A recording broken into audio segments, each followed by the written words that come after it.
Hello and welcome again to the seventh episode of Dave and Confused.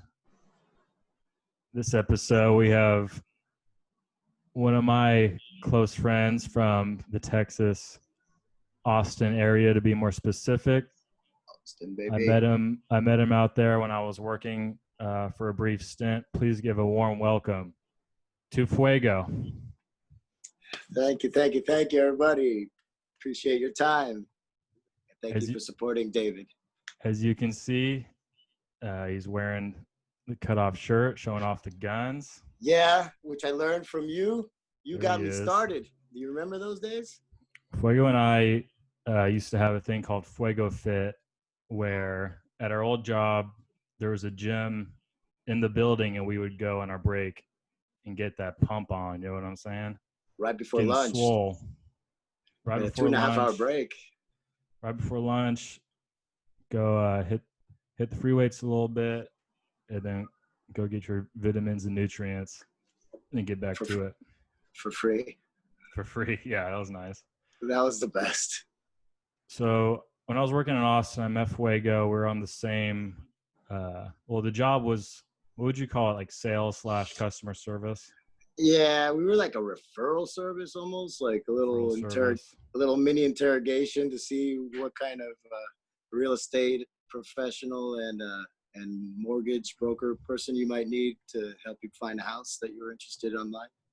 Yeah, it was a startup called OpCity. They basically connect people online to their local realtors or mortgage lenders. But anyway, we're on the same team, and Fuego actually was too personable, and then it ended up they had to get rid of him because people liked him too much, right? Basically, yeah, I would let them talk way more than I should have before I had to say this call may be recorded or monitored for quality purposes. We had to tell him it was recorded. We had to tell him all the legal disclaimers, and Fuego just liked to get to know him a little bit more. So that's what make him feel comfortable. Like, hey, there's a random phone number is calling you 4 seconds after you press the button on the screen. Like, his customer service skills were 10, but script adherence was at like a 4. He's gonna get us sued, but at least they're gonna have a good time doing it. I even went to college for theater and film, and I can't read my lines. Let's go back to the origins. Fuego is of Mexican and Cuban descent? No, I always tell people I'm Quebexican American, but the family line before, I'm first generation American, so it's the family is Cuban on both sides. And then I was born in New York, Long Island, and then raised in Elmhurst, Queens. Let's give it up to our first responders there, one of the toughest hospitals. Shout out first responders. Mayhem, first responders. Really cheers to you. I don't know if you have a drink, but cheers. Got my Disney. Coffee. There you go. So Fuego. I think it was 2. Do I keep going? Or? No, I think they modeled Dos Equis' Most Interesting Man after Fuego. You've lived in what, like 10 different states? No. I lived at 2 years old. I think we all moved to Miami, and then at 14 on my birthday, I moved to Mexico City. So that was pretty life-changing at what you call your formative years. And right in the heart of the jungle. Yeah, and all those jungle animals that I became friends with, still friends with all of them to this day. It's nuts. And it's been great to reconnect during these quarantine times with these Zooms that we're doing right now. And then I went to Boston for college. I stayed there for a few years after. A brief stint in Colorado. Went snowboarding and a little ski technician, living the dream out there. Went to Cali, near you. I think I stayed in Simi Valley for a couple months. Then went back to Boston, trying to figure out what to do, and wound up going to the same bank job I was in before. But they saw the recession about to happen, so they started offering voluntary layoffs. I took the money and ran, and that brought me down here to Austin. And just recently in April, it was 16 years. Oh, okay. And you have a house, and you set up roots in Austin after kind of zigzagging around, right? Yeah, I mean, it was part of it was like we were all tied in Mexico to a band, and then that band wanted to go. We had to go to college, but we're a good musical town. Boston's great schools for music, but they weren't very supportive of local artists. At the same time, we had a dear friend from Mexico lived with us in Boston that had moved here and decided to set up a studio.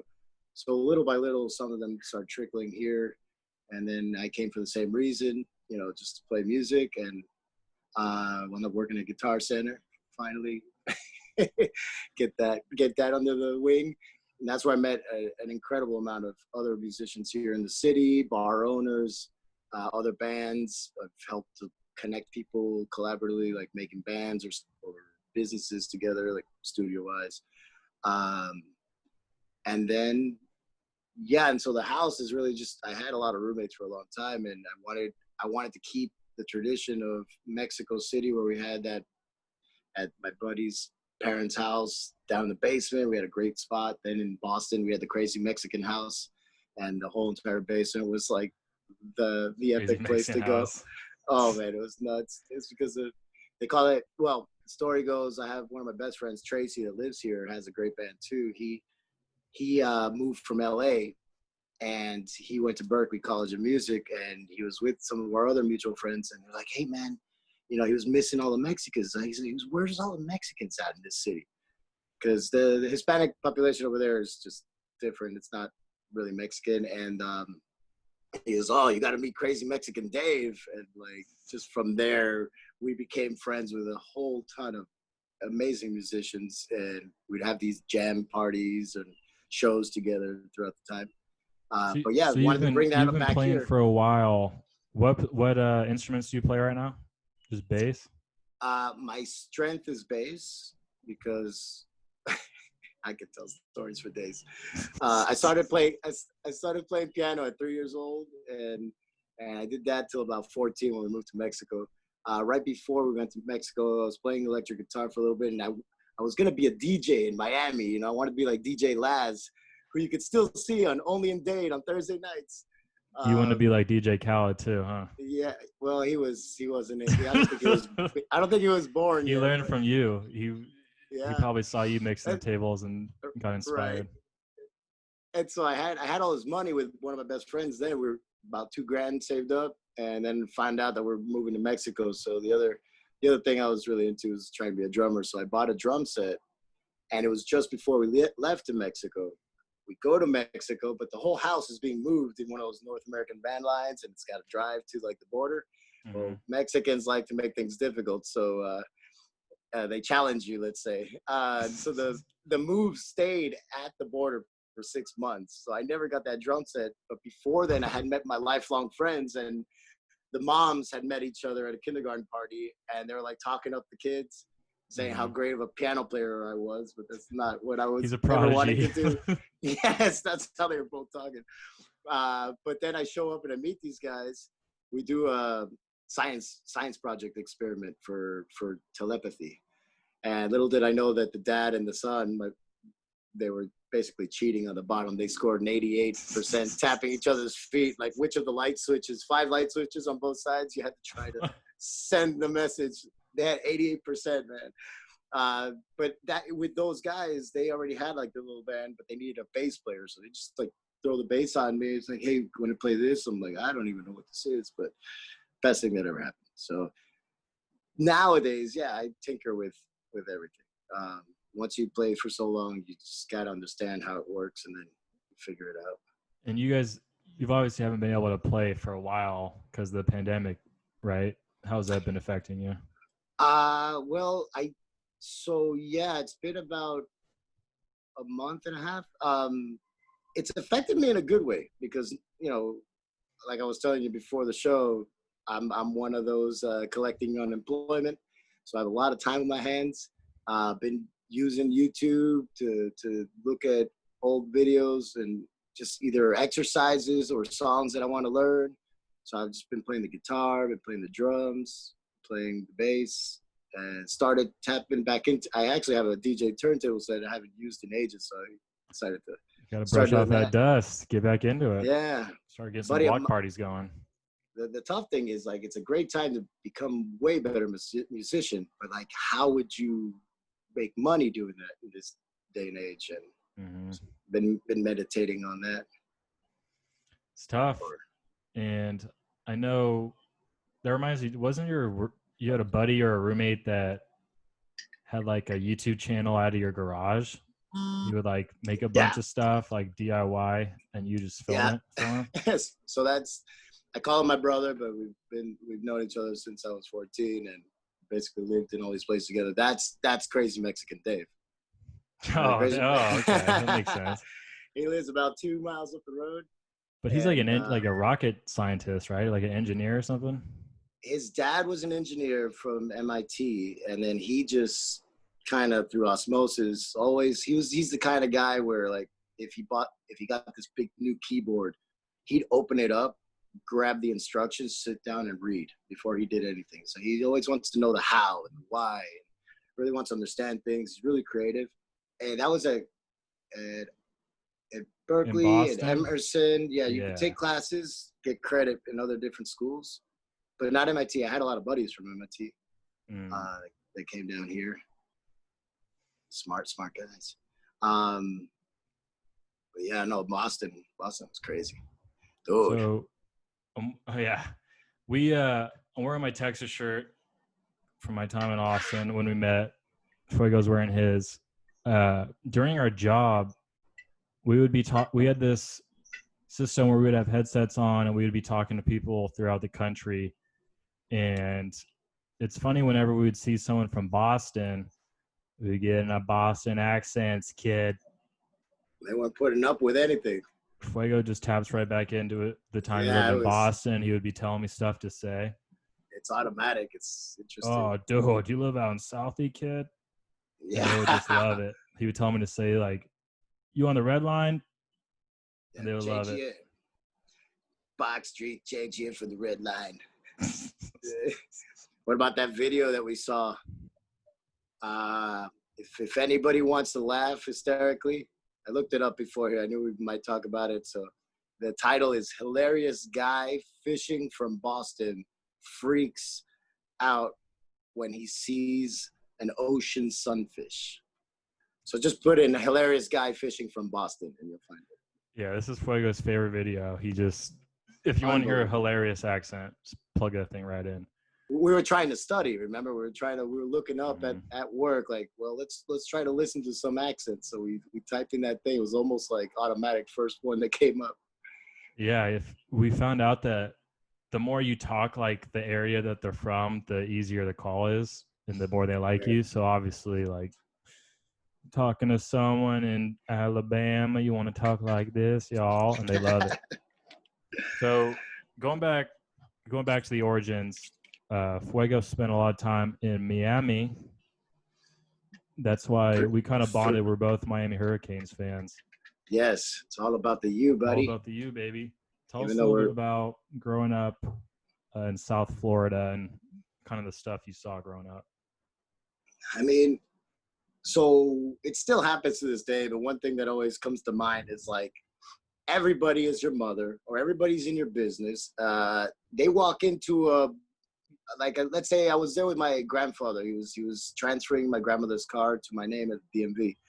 Some guy walks in and he's just speaking in Spanish, but like he's talking at our direction, and I'm wondering if who's coming in behind him, like, but he's talking at us. I can't remember what he's saying, but like, doesn't matter. There's no bubble. There's no respect. May I ask you a question kind of thing. It's personal manners. Yeah. Full on. Everyone is just, it's insane. It was very, like, if you love the show Miami Vice, that was good. I was there in the 80s. In the 80s, right? Yeah. So it was in the 80s when I was there. So going down. You had scary parts of town. You had people just yelling at each other all over the place, but that you couldn't tell if that was just normal or they really were mad, because that's how people talk. They're real loud. Did you grow up in like a predominantly Cuban neighborhood or? Yeah, we were down like pretty much in the center. I mean, it's called Westchester. It was funny when we did our real estate stuff. I mean, it was just a really rinky-dink little town, very middle class-ish.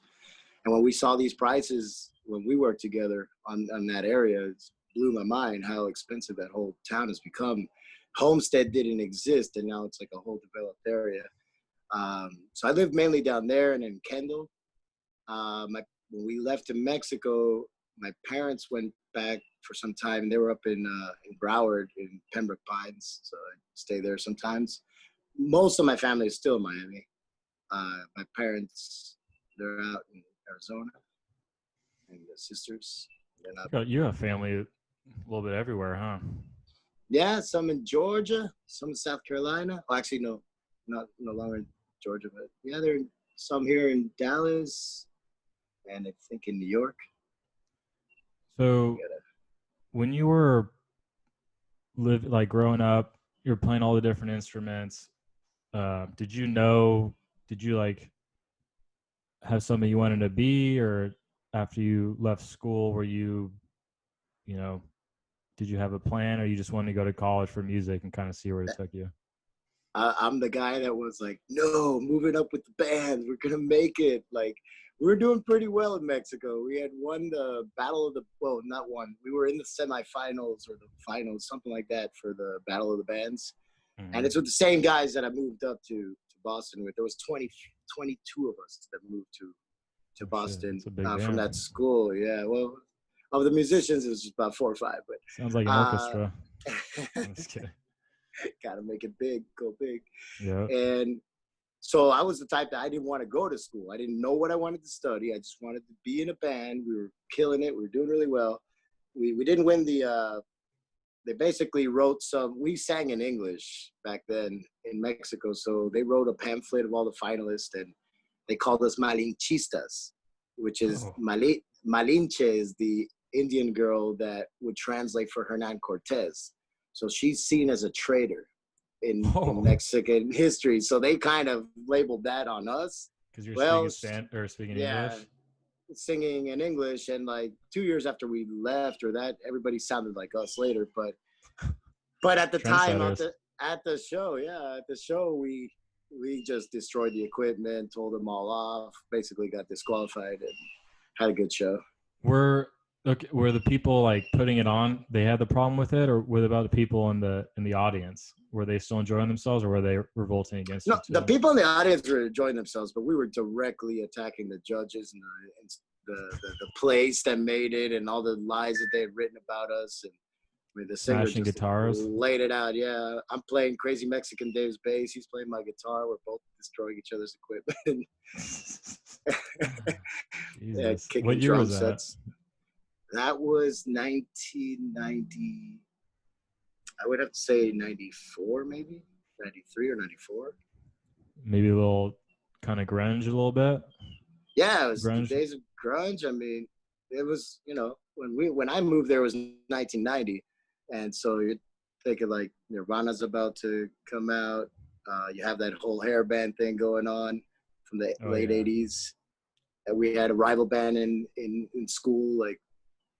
We were more Guns N' Roses-ish. They were more Metallica-ish. You had your hair growing out a little bit more?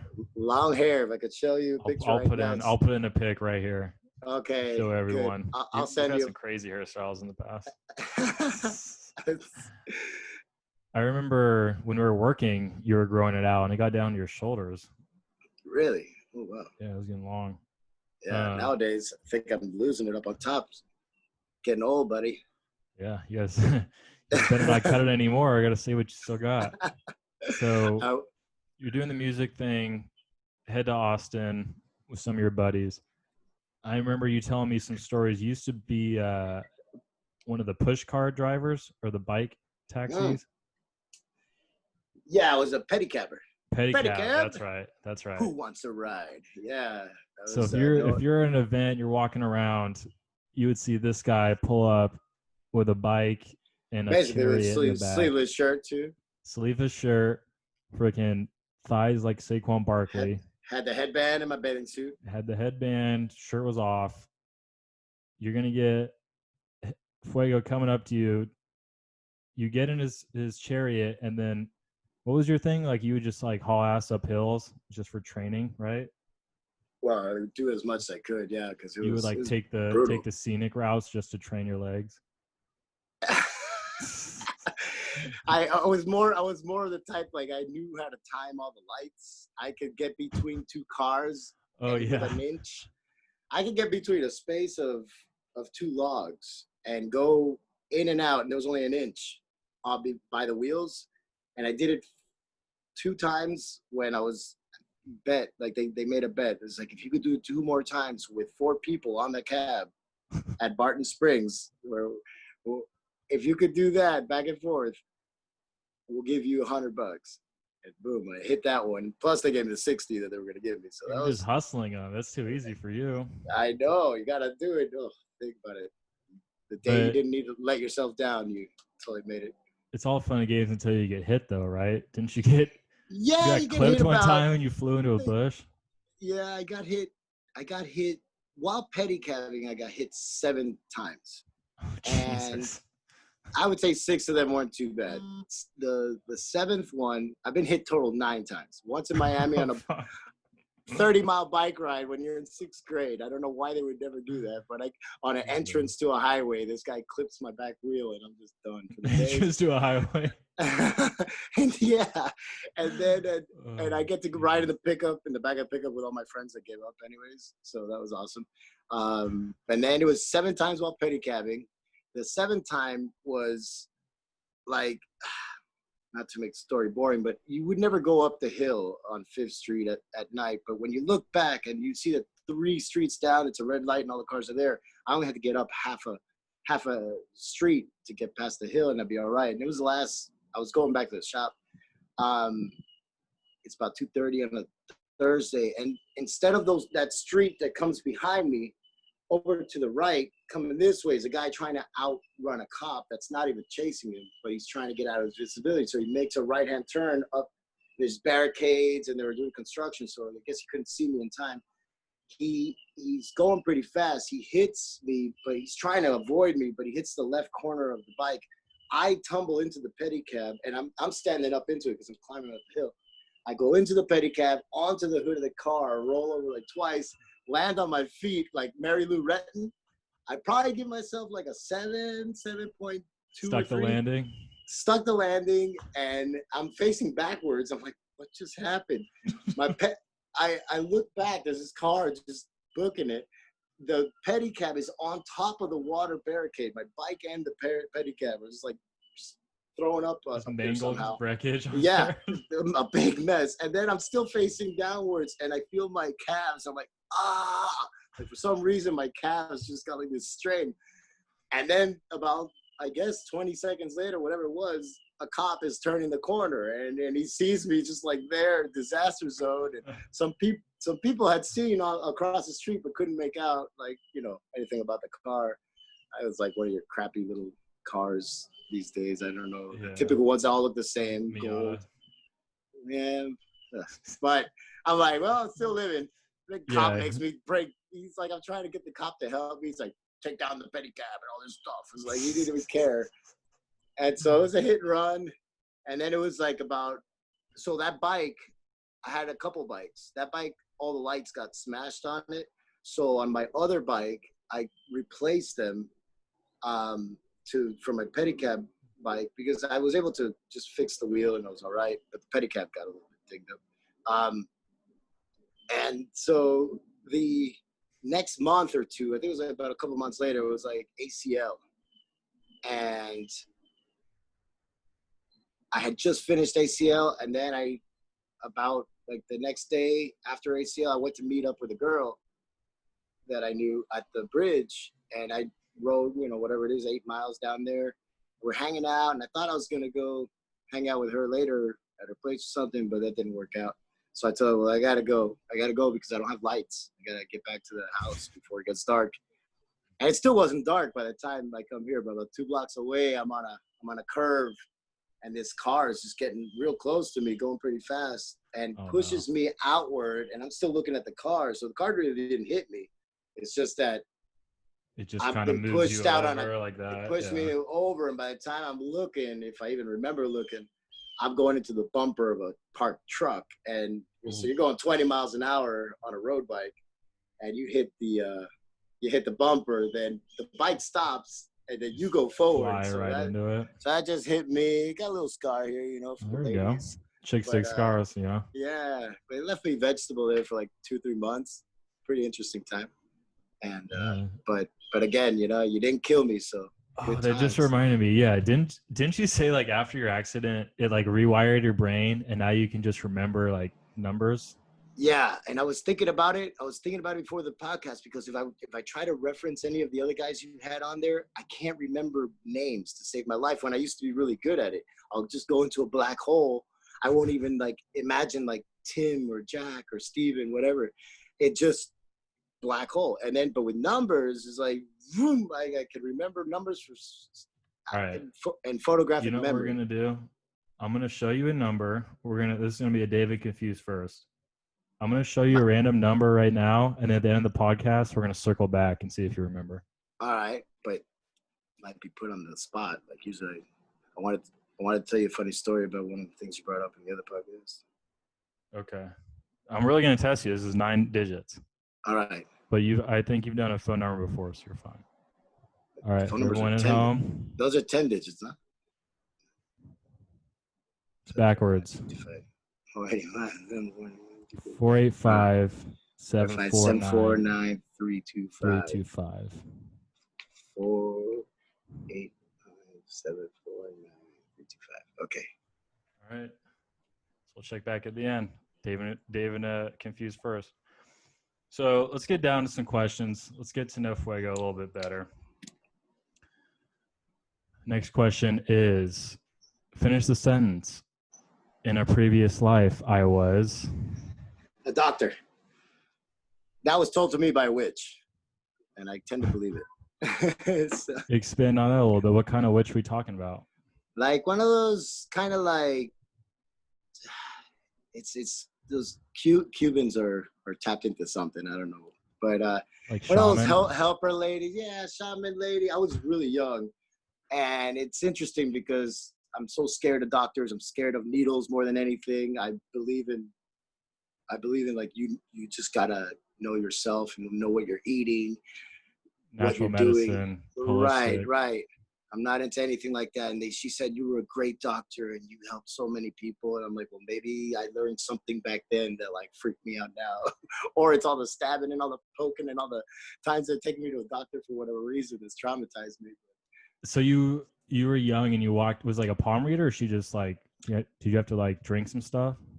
She would do cleansings, so you'd have like the egg thing snapped on your head. Yeah, she'd read your hand, but I think she got it wrong because she said that I would get married at like 25 and have 4 kids, and like I'm pretty far from that one.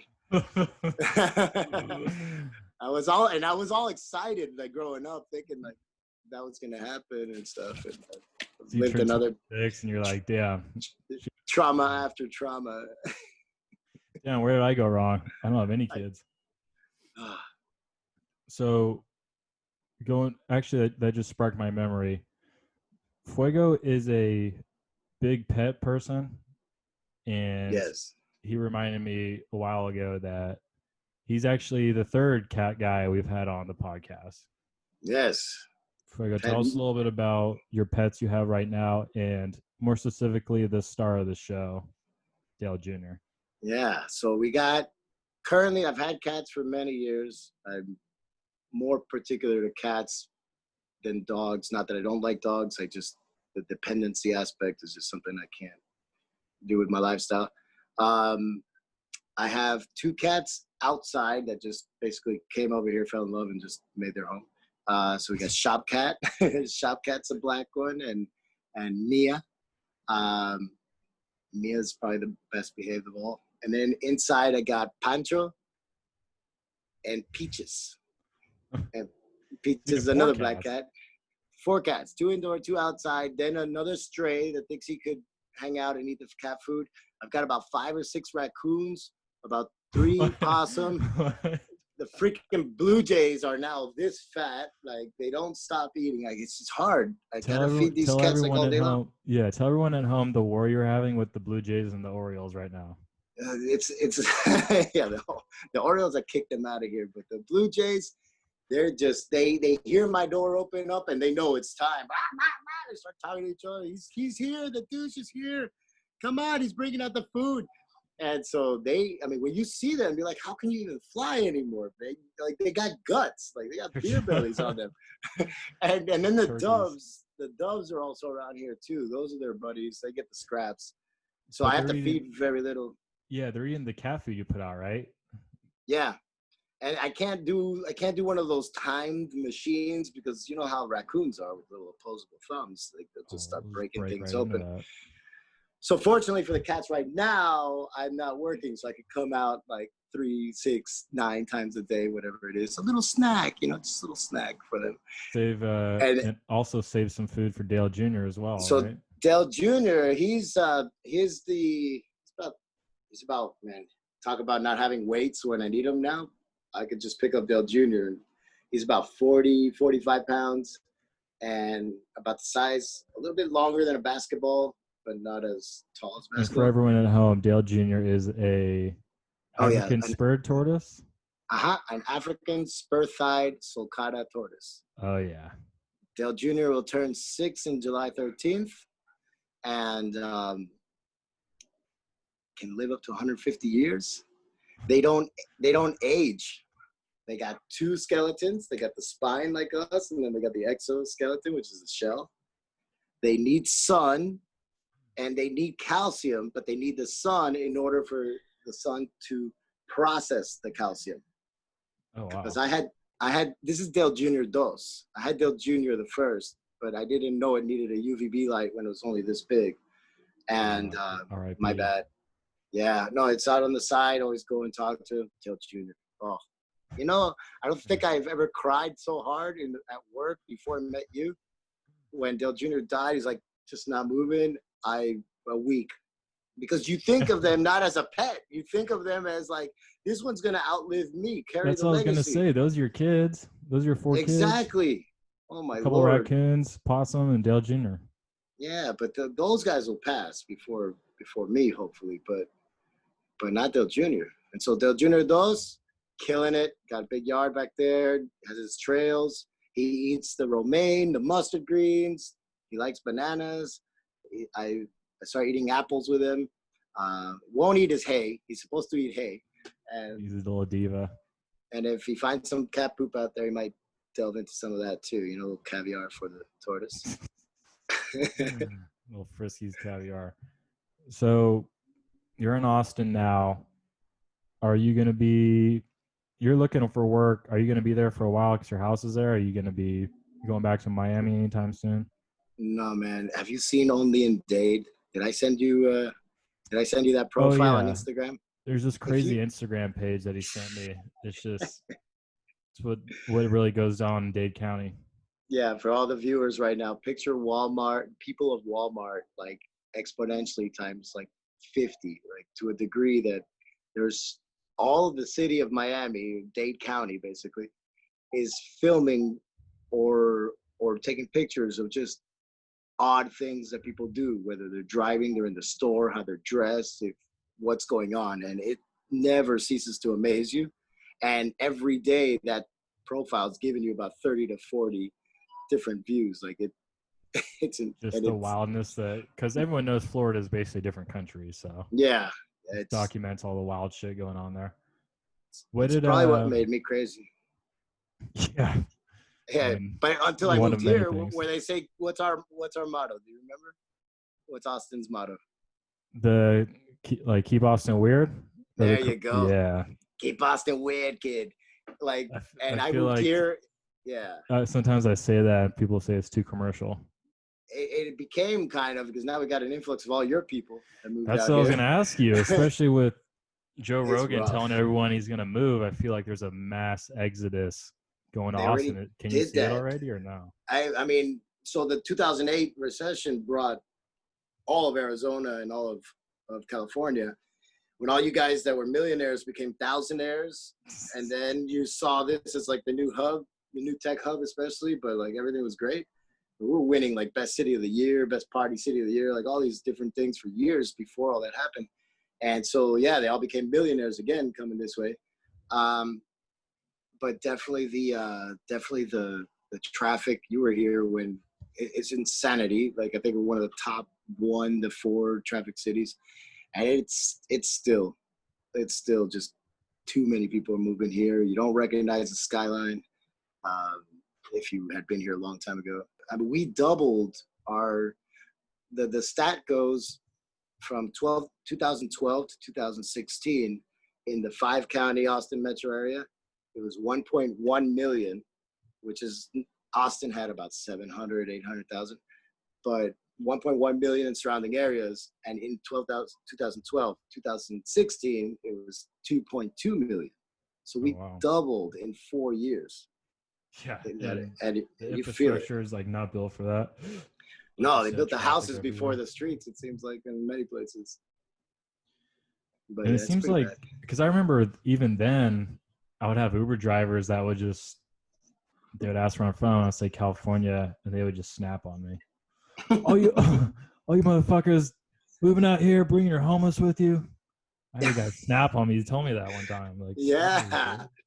Yeah, I wish I could take you on a bike ride right now, not too far away. Like, we got the tent city, like under 183. It's like they got couches, they got plants, they got the section for the office. Like, it's some serious stuff here going on.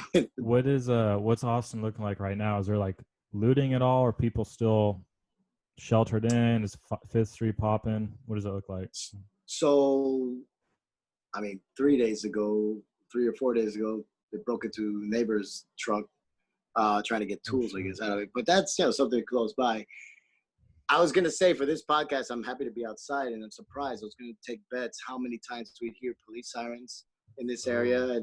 But the helicopters will always come to a circle right here around my house. But that's usually at night. What's happened when the quarantine, everybody was super responsible. I was riding bike. There was no one on the streets. I mean, nowhere, anywhere, every day. It was pretty awesome, because after getting hit 9 times, you don't want to have that chance. And then just like a few days before they say they were going to open it up, like, I could already feel the traffic getting insane. And then when they opened up the bars, like, I think it was last week or a week and a half ago, we made national news, and no masks. The place is just jam-packed. Oh, wow. I think people just don't care anymore. They think that, like, it just went by. Maybe this little belief that the summer is gonna, like, kill the virus from surviving and spreading. But we've gone up since in cases. Probably just because there's so many young people there, and they've had enough. They're just, if it's not going to affect them, they're just going to go party. Well, the good thing was that many of the people, because there's so many young people, obviously UT being here, biggest school in the country, a lot of them went home when the school had canceled. So you didn't see them. And then I think it's done for the season. So that whole section by campus is pretty tame. All you see are bums, and they're everywhere. And then, but, like, even yesterday I went out to the lake. We're hanging out with people I know, and you could see, like, how if you wanted to get real detailed, like, oh, you just opened up that doorknob, like, did you wash your hand after? Like, are you wearing a glove? Or there isn't that over precaution to take those steps to prevent the possibility, like, just that possibility that it might happen, that you might get it from somebody that you're with. I feel like initially everyone was almost like over cautious, and now it's just wearing off, and people are just like, either it's being lazy or just they're not worried anymore. And now it's like, I'll just open the door. I'm not even gonna think twice, like you're saying. Right, and I think a lot of it has to do with, so much. I mean, for me, I've been living alone for like 4 or 5 years now, so I'm loving it. I've got my playground at home, and I'm used to this, and connecting with you and other people like this via phone or Zoom, whatever. It kind of makes it all right. But all these people that are just so cabin fever, especially imagine how many people live in an apartment where it's very small. But it's the other thing is, I think the most important thing that's made people a little more responsible is that they don't have somebody connected to their life, especially being here where our cases are low and our deaths were low and all that. that you don't, if you don't know somebody and that doesn't hit you, It's then, not personal. Yeah, you don't yeah, feel it that. doesn't make it How's seem like it's gonna happen to you. how's your friends and family in Queens? Are they? I mean, they're right in the middle of it. Have you been talking to them at No, all? Is it crazy? Or are they okay? well, I have a cousin in the Bronx. No, nobody. I don't think anyone's in the Queens. He, you know, it's just you're stuck indoors. You're ordering all these food delivery, and you're hoping it's all right. He's a video editor for some big telemedia, I don't know, company, I don't know who, or maybe it's a news station. So he's naturally used, he could work from home and he's got enough to do. So he's doing good. Sad thing was he was gonna get married in June in Jacksonville, Florida. But Oh wow. that was yeah, that was set for June, yeah. And so, you know, you get the invite. I'm like, well, I don't know. I don't think I could go anywhere. But yeah, so they pushed that. And I worry about the people in Miami, man. When you see that madness, it's tough because, you know, it's affected a lot of people, and anyone dying from something this stupid is horrible. But because the deaths are in the 100,000 and not like in the millions, it's just not snapping people out of it. And I don't want it to get to the millions, but sometimes I don't I don't know what to say. So next segment, we're going to go back to one called Wild Encounters. Yeah, I love that one. So if you've encountered any of the following, please say so. 1, aliens. 2, ghosts. 3, famous people. D, mythical creatures. Chupacabra, Bigfoot. All right. Any one of those. Jackalope. I rode a jackalope near our old job. So aliens, one of those nights, Mexico City by the satellite dish up where we used to play music. We're all just outside and we're looking up in the sky and we see this orange light beam, kind of like a ship or something, but pretty bright. What year is this? And this is like 1990, probably 93. Okay, Mexico City, 93. 93, and must have been a good day. You could see the sky because it's very polluted there. And it's coming down like this light. We're looking at it. We're following it for a while. We're just thinking, oh, maybe it's an alien. No, it's like, who knows? But the interesting thing about it is that it was going in this downward angle, and then like almost as if it was like the triangle. See, like you go like this. It shot up in that direction, like out of nowhere, hung a left and shoom, went like Star Trek style. And we all talked about it for a long time. Like, how could it be that it wasn't a star? It didn't like hit something and deviate and make like this crazy move like that. It just, it did something, a movement that, right. It was unexplainable to at least our technology. You guys are all tripping out of there, just. Might have been a little, you know, but when you got that many of us looking at it, I mean, we can't all be that crazy. I know, it sucks that no one, you know, you don't have an iPhone to record it. You probably could have. No, we used to do a lot of videos with the old VHS cassette. I had a lot of band videos and stupid movies we'd make, but gotta resurface those maybe. Yeah, mysterious encounters. Digitize. Finally got one. I know. So that's probably the closest to an alien, I think. Probably the only thing without having maybe another time where I was flipping out. Ghosts, famous people, mythical creatures. So ghosts is something interesting that I think I'm just connected to. Like that just, I mean. It's because the shaman. It's because you saw that shaman lady. She probably tapped you into that dimension. She tapped me in, or maybe all the concussions I had as a kid. Who knows? Like just. But yeah, it was. One time was at my buddy's house in Mexico City. There was a family or a couple that had passed away, like an older couple had passed away in the apartment that he lived in.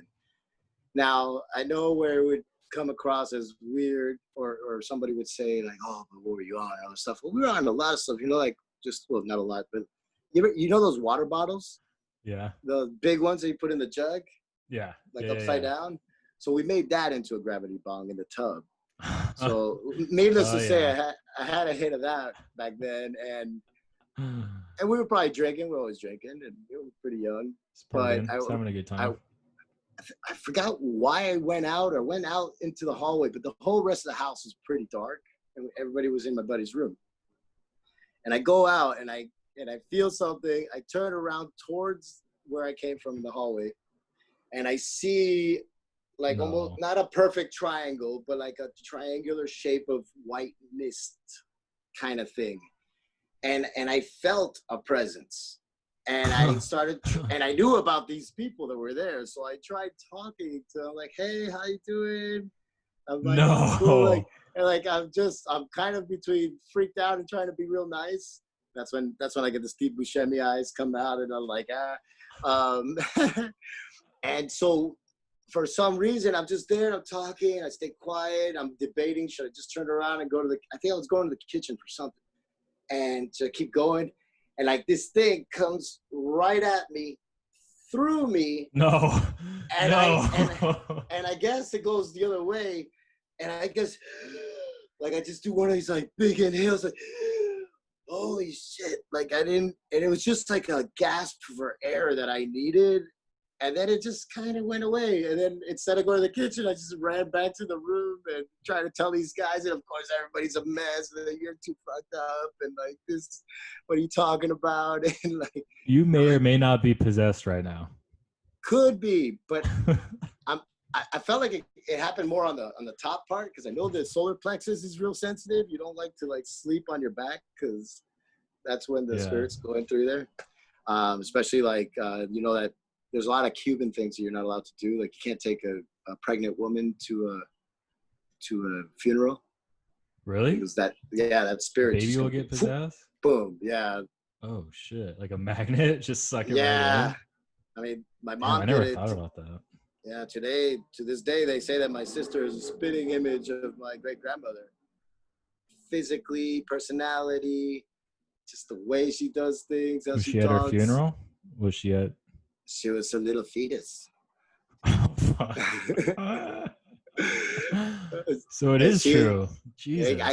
I mean, my family's not opposed to thinking that couldn't be true. I mean, there's always genetics and things that get passed on, but like, you're not. I mean, there supposed might to do be some certain truth things. to that. I mean, there's no science saying it doesn't happen. So yeah, you know how some old Cuban culture, like they probably know some shit we don't know. Yeah, like you're not allowed to gift a knife. You have to at least give. That person needs to give. Like I had to give my dad a $2 bill when he was trying to give me some knives, and or just a quarter, just to make it like. Just exactly. I don't know why. Good spirits. You can't put a hat on a bed.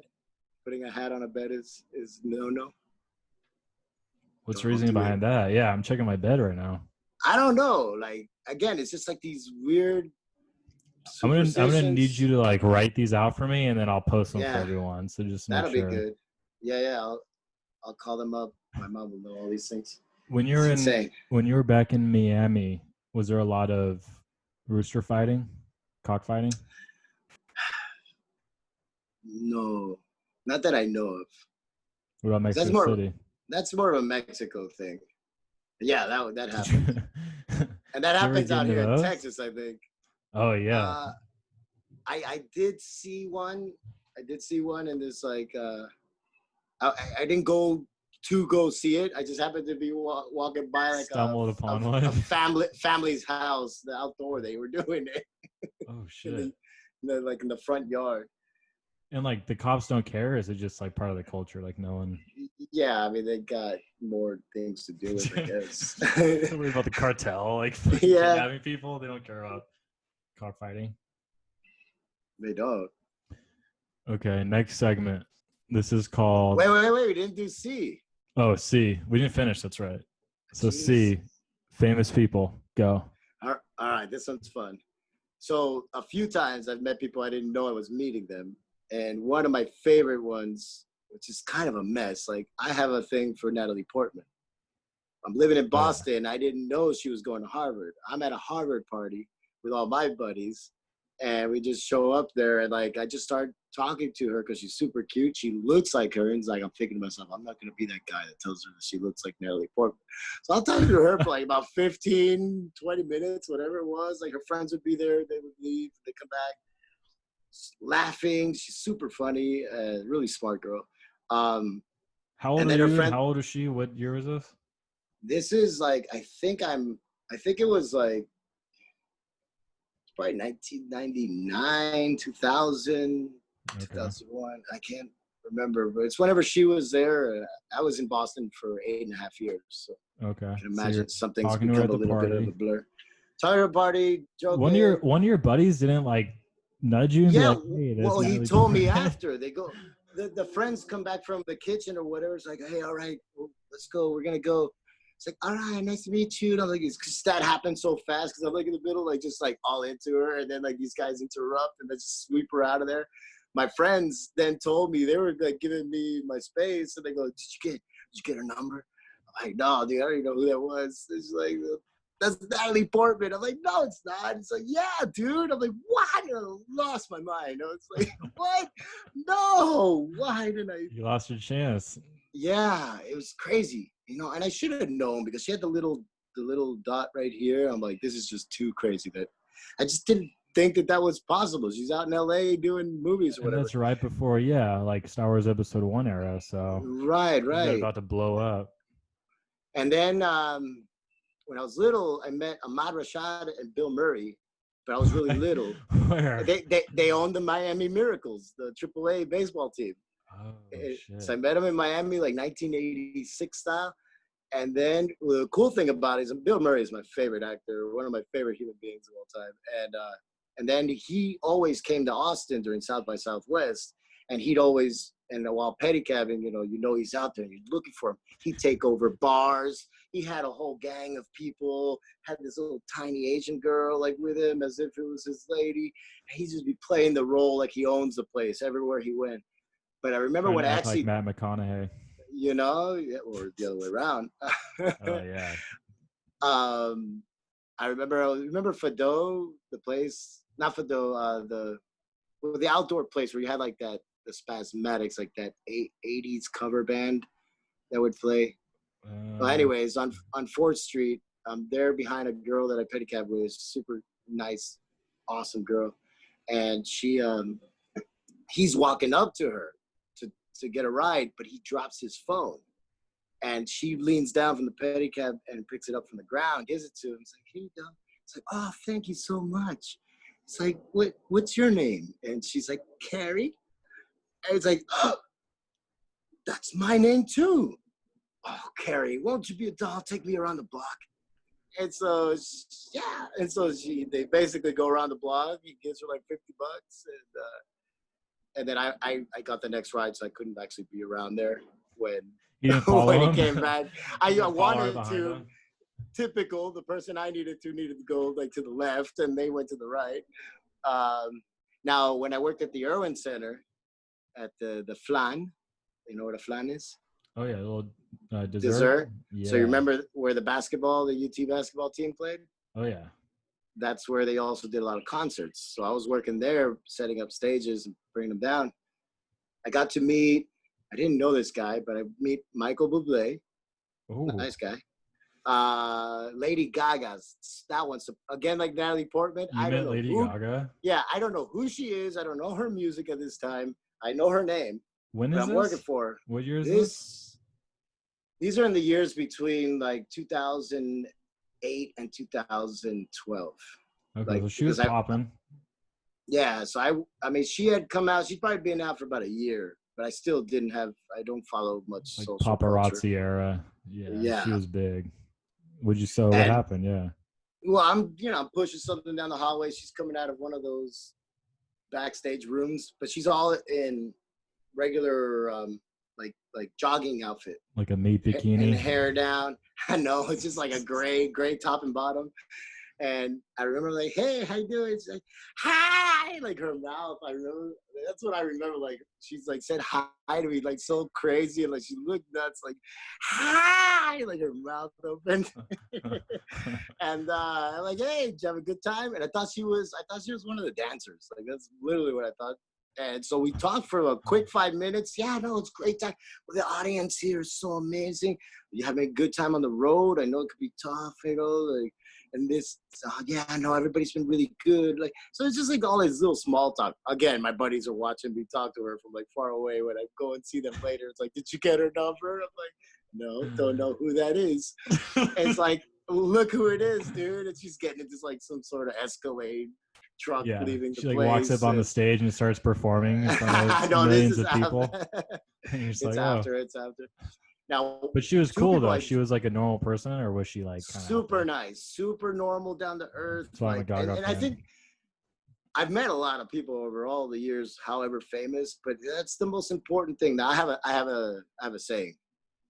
I hope that the famous person has the fortune to meet me one day. You know, like you never want to overdo somebody's fame because that's gonna push anybody back. I guess it's just to weird, like even in relationships, you just gotta like just treat him like a person. Right.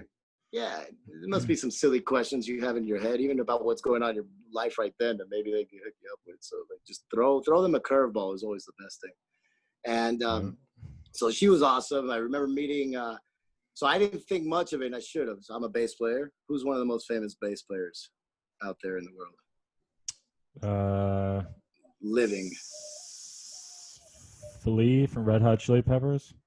One of my he's idols. A drummer. Yes. He's a drummer. No. He's a bass player. Bass. Okay, I got that one right. Yeah. What's the right answer? Who's the one I'm thinking about? Let's go with like he's a little older. How about here? One of the most famous bands of all time. John Lennon. You had it right first. Paul McCartney. There you go. Yeah. So he's playing. I didn't like meet him, like handshake and nothing like that. But I remember just thinking, okay, I'm working the Paul McCartney show. Okay, whatever. And then all of a sudden, what year is this? This is also like probably 2011, maybe. Okay. 11, 12. He was here. And I remember towards the end there so like they really had everything secluded away from everybody. But towards the end when he's leaving, he's gonna get on his RV or something. He's gonna walk out. So they pushed all of the workers, and we're a couple hundred people, pushed us all to the side. And at that moment, he comes out with a red cape. For whatever reason, he's wearing a red cape. And like I started getting these chills down my spine, like holy cow, like whoa, like you start feeling like, dude, that's Paul McCartney walking by. Like as much as I was always a George Harrison fan, but it doesn't matter. This guy has made such, imagine the millions and millions upon generations of people that he's had an impact on in life, that I literally said, this is as close as you're going to get to watching Jesus walk in front of you. And did he have like a crazy like aura, like a saint aura when you like, is that what was giving you the chills? Yes and no. I mean, yes, maybe it's the cape that gives the aura, but you just see him and heavy you see superhero him radiating. I mean, radiate. You're not allowed to take pictures. I snapped the picture. Not the greatest of pictures, but I remember when I said hi, he looked this way and kind of acknowledged. So that was nice. Here's the funny one from that same place. So at that Flan, not only concerts, they do the WWE. Like the wrestling matches, the Raw and all that. Yes. So this one I can tell you it's the year that the Texas Rangers went to the World Series. So I'm thinking that's 2009. 2010, yeah. Yeah. So I worked all day that one. So I did the setup and the close down.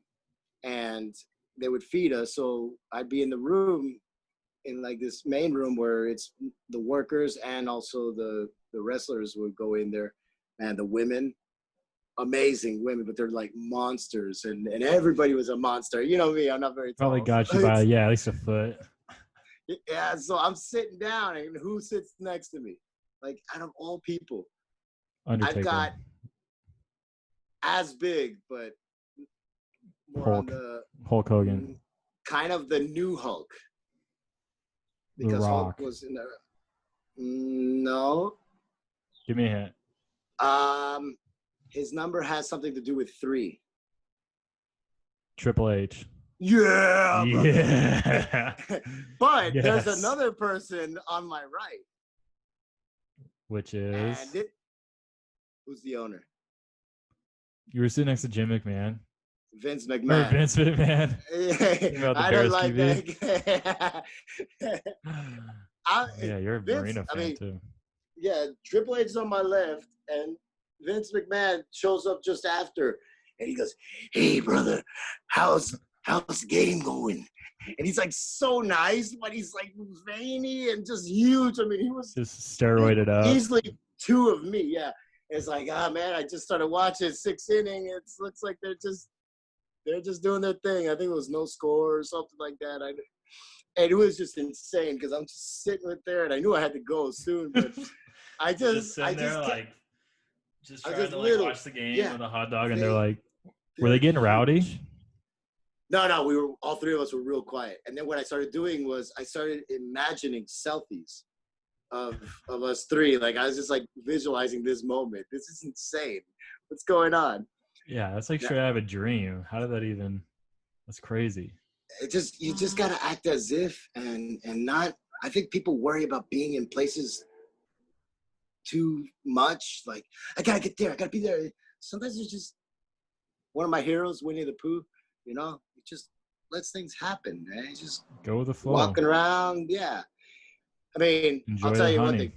Katy Perry, not a good lady, and all her equipment smells like ass. Well, hold on. Tell us, expand on that a little bit more. The times that she'd walk by, it wasn't even about me getting excited to meet somebody. Like, at this point, I always had a weird feeling about her. She treats her staff and then treats all the people that we work with like crap, like total egocentric, just a yucky like demanding person. Stuff, yelling at you, or like yeah.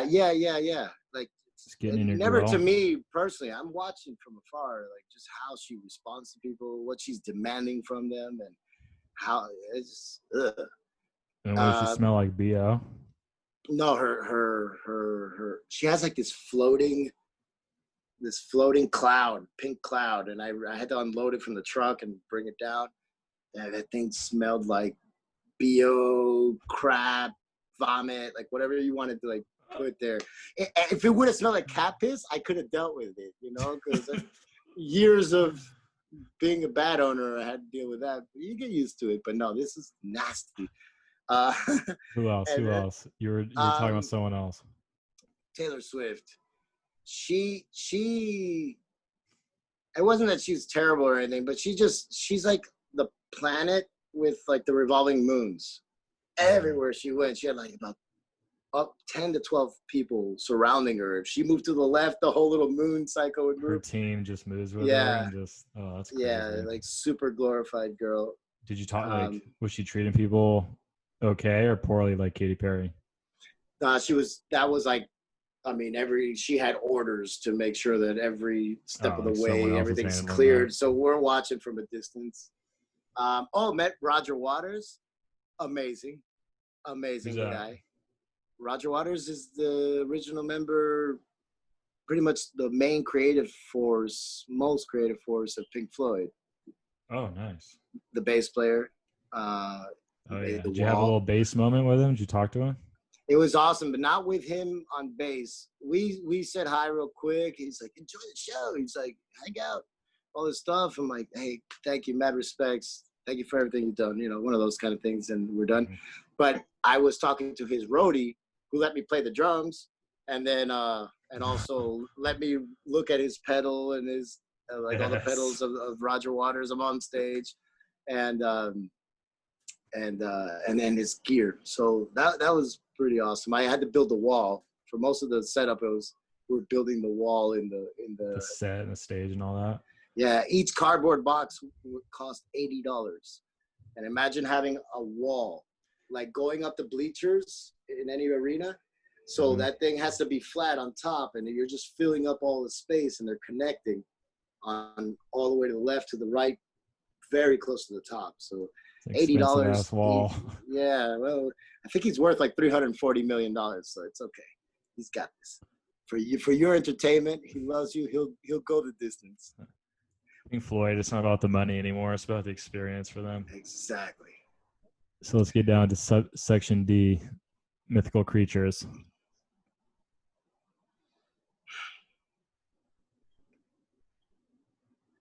The only mythical creature I know about is in one of the bands that I'm in called The Never Was. And it's a story that we're trying to like put onto YouTube as a series.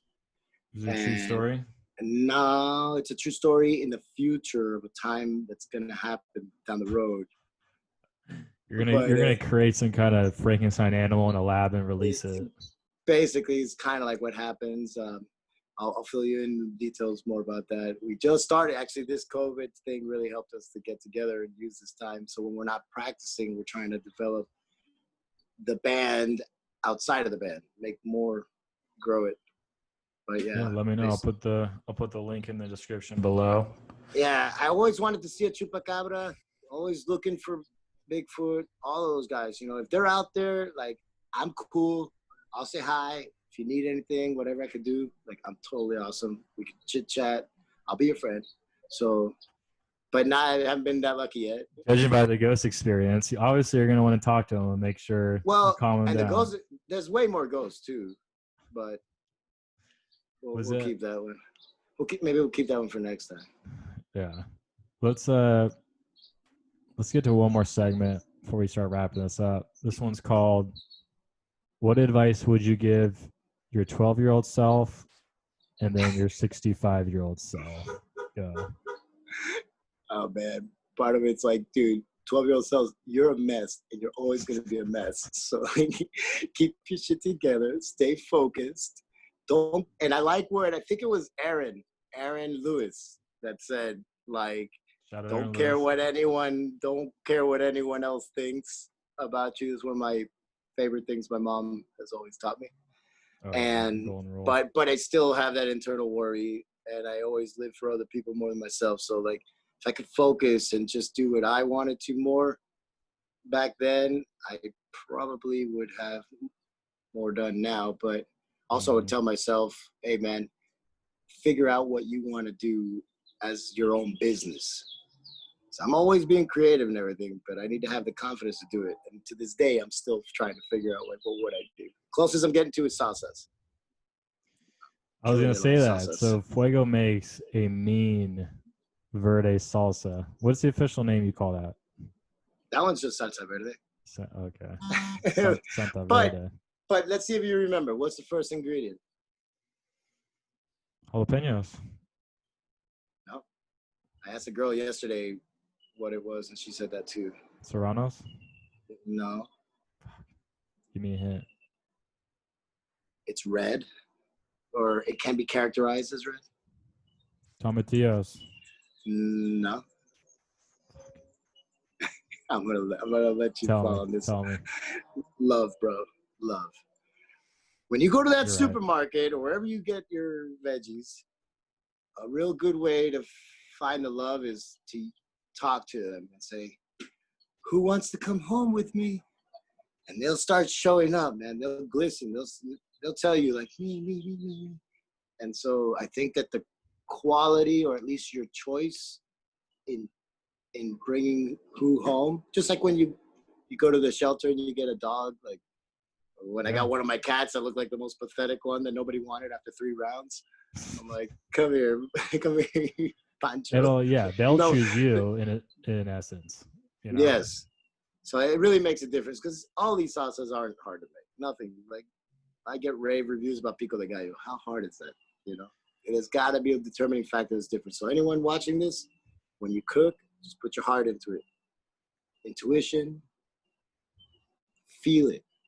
Don't think about it. That's Feel the key. It. Not only food, but everything you do, you know? So.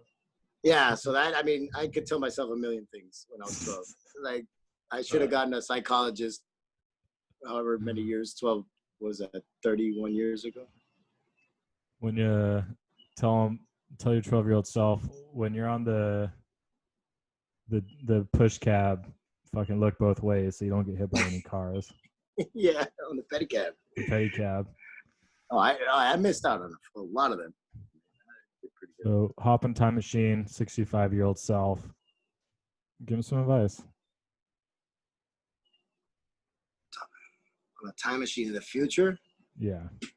it's like you better have finally come to grips that you don't need money, right? You don't care. You can live off anything. But in this day and age, the way time has got so tough, like start collecting that stash. Start saving for retirement or making plans to do something. That way you can at least maintain the level. Like I'm a real happy guy. I love my life. I couldn't ask for more. Well, you could always ask for more, but I'm very grateful and content with what I have. So if I'm able at 62 to still be at this level of living or better, it's a victory. Make yourself, be prepared. 62, it's less than 20 years for me. So in 19 years, it'll pass like this, buddy. For all you youngins that don't know Cheers, the show Cheers out there. I think it's the second time Cheers has been mentioned on the podcast. Well, no, I wanted to bring it up. I want you to watch it. I know. I'll make a note right now. I gotta watch it. That's life. That's life. I mean, that's a great representation of the 80s. It's shot in Boston. My graduation, we ate at the restaurant right above Cheers. Really? And in the show, you'll see that they always go up the stairs. But the bar is way different than the way the show bar looks like. I'm gonna have to look at that. Yeah, it's the something house. What's it called? Very old place. But yeah, there was a guy. I always relate to the mailman. In college in Boston, I was a mailman in the mailroom for the law school. But it's more about Cliff Clavin, the character that always had a silly fact about anything. You start talking, and he would just start telling you a story, or come in with a story about absolute randomness, nothingness. Like he's the king. Tell us one thing you learned from being a mailman. Man, I love the zen that, like, when you do something very repetitive. So like if we got all of those packaged materials that the law school is going to send to the students, you get in the machine and like just take a breath and like da, da, da, da, da, da, da, da, da, and you just calm your mind. It's like the closest to meditation. Like it is meditation. Like it was like driving. You have that kind of mind is kind of get in the zone. Like for all the people in this world that do mindless activity for work and get paid, like I love you all. Like you are probably very happy people because, well, whoever connects in this way that can just, you can do a lot of productive thinking for yourself, for what you can do later. Revelations might come by, but it was my very first job ever. Well, I had a silly job in Mexico, but that was that's another story. Can't talk about that on this pod. In the States, that was my first job, and like it was like I love my job and I love to work. I was making like $6.25 an hour and only worked like 3-4 hours a couple days of the week, but it just, you like what you do. Yeah, and you gotta find the good in everything that you do to make you happy. I mean, I could have easily hated it, but that's the thing. The more stuff you try, the more you realize what you like and what you don't like, Totally. So before we end this, one last segment. This is called Fuego's Numbers. We showed them a 9-digit number earlier in the podcast. Okay. I gotta do it now because I hear it. All right. 485-749-325. He did it. He did it. I almost said 785. Let's go. Let's do this. Like a machine. You can remember. Brain. Tell him a number if fucking gets etched in stone in that memory of his. Fun fact, I named my little sister, her nickname was Megan the Brain Heenan. That might be too old for you, but do you remember that wrestler? I don't. It was the coach. He was the evil side coach. She used to get crazy as a little baby when he would talk. I call him Megan the Brain Heenan. You have wrestling your blood. You know it. I was doing kickboxing for a while. No way. Oh man, that is amazing. Amazing stuff. We were talking about doing that, right, for a while. Yeah. Now I go to the YMCA like 2 blocks away. Well, how is it? Not, but amazing, dude. I used to think it was like a jail cell, the way it's all concrete in a weird part of town where I'm at. I go in there, the best people that work there. Everybody's so nice. All this, like, it's just amazing. It really is. And so I was taking yoga. I was doing kickboxing and RPM classes on the bike, and then weight training. So I only take off on Tuesday. So I'd split it up 3 days of weights. Is it like a membership, or is it free? Yeah, it's a membership. But you know, if you're on an income issue, like they balance it for you. Yeah, now I'm like, I told them I can't go back until I figure things out. Well, it probably closed on anyway, right? Because COVID. Yeah. Well, now they've reopened. I think they're opening this week. It's a little sketchy for me to think of doing that, but anyhow, I couldn't do it. But what I've been doing is riding like 30-mile bike rides and doing 210 push-ups and core exercises and kiddie pool. Prison workout. What do you mean kiddie pool? Oh, I got a kiddie pool in the back. Just do some laps in there or what? No, I just stand up or I lay down. And I'm listening to the radio station, the morning show that I was telling you about that does amazing talk radio. They're in the afternoon now from 3 to 7. And I got the perfect sun going on. Tell the story real quick about where you were drinking in the kiddie pool one time and you passed out and you're almost late to work. Remember that? Oh, yeah. You were late to work? Yeah, because we had the 2.5 hours. The break and the break, and so I went home in the middle of the day.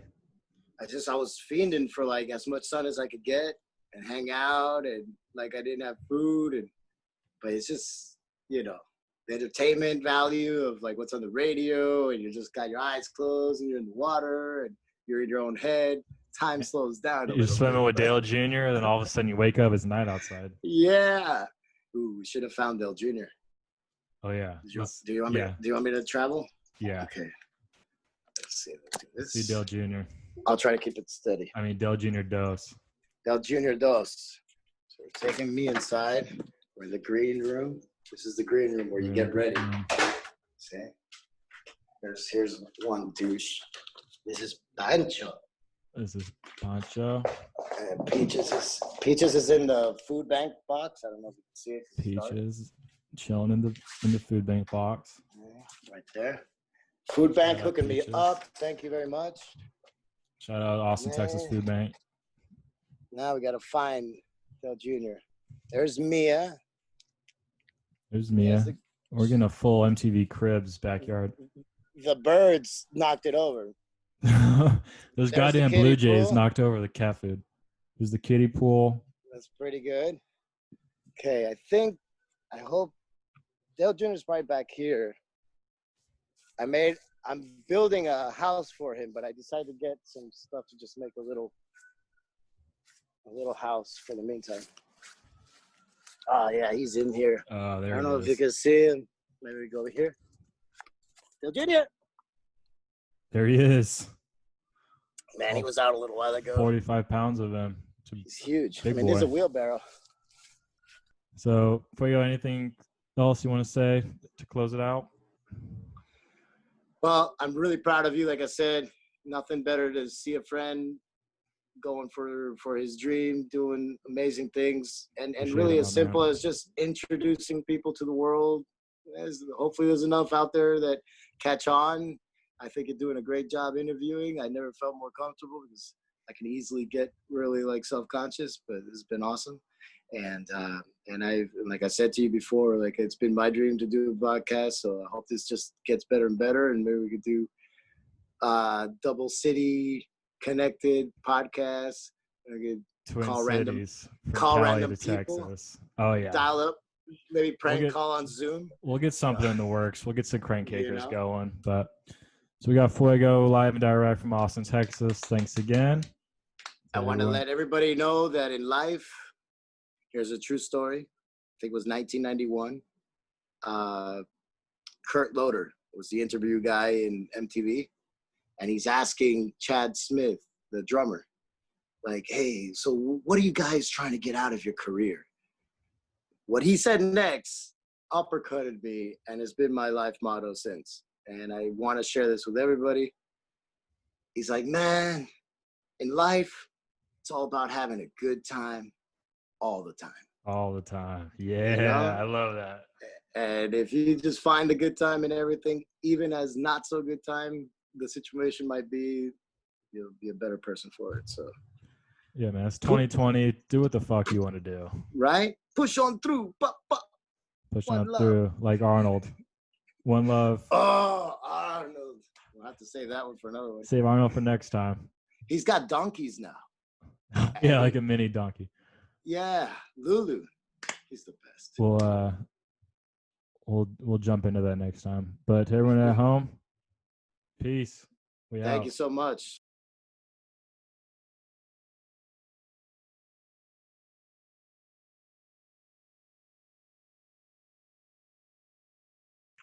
You have any ideas? No. Damn, the Blue Jays, see? Fucking hey. And the raccoons will be here soon.